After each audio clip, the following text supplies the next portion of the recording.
اتر پردیش میں امن عامہ کی صورتحال کے تعلق سے بی جے پی نے آج لکھنؤ میں ریاستی اسمبلی میں گھسنے اور گھیرنے کی کوشش کی، مگر اکھلیش سرکار کی سخت کارروائی کی وجہ سے بھارتیہ جنتا پارٹی کے کارکنان کو ناکامی ہاتھ لگی۔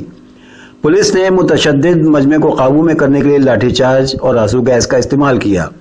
اکھلیش سرکار کے خلاف مظاہرے کے لیے بدھ کو بھاری تعداد میں MP, MLA اور کارکنان جمع ہوئے اور انہیں روکنے کے لیے پولیس نے بیریکیڈنگ لگا رکھی تھی۔ ہنگامہ کر رہے بی جے پی کے کارکنوں نے بیریکیڈنگ کو توڑنے کی کوشش کی تو پولیس نے لاٹھی چارج کیا۔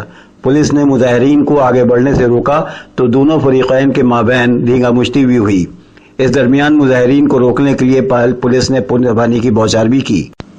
بی جے پی کے بے قابو کارکنان نے اس موقع کی رپورٹنگ کر رہے صحافیوں اور کیمرامینوں کو مارا۔ ان میں سے کچھ کے کیمروں کو نہ صرف توڑا بلکہ ان کو چھیننے کی بھی کوشش کی۔ لکھنؤ کے سینئر فوٹو جرنلسٹ اعظم حسین و دیگر کو بی جے پی کارکنان نے اپنا نشانہ بنایا۔ اعظم حسین کا سر پھٹ گیا اور ان کو مرہم پٹی کے لیے ایک نزدیکی اسپتال لے جایا گیا۔ اعظم حسین نے بتایا کہ ان کا کیمرہ بھی ٹوٹا ہے۔ مظاہرین کا صحافیوں پر حملہ بولنا قابل مذمت جرم ہے، جبکہ میڈیا کے تعاون سے ہی عوام کی آواز حکومت اور ملک ہی نہیں بلکہ پوری دنیا میں پھیلتی ہے۔ لکھنؤ کے صحافیوں نے بی جے پی کی سخت مذمت کرتے ہوئے کہا کہ پارٹی کی اعلیٰ قیادت ان کارکنان کی نشاندہی کرے جنہوں نے صحافیوں کے اوپر ہلہ بولا اور ان کے خلاف تعذیبی کارروائی کی۔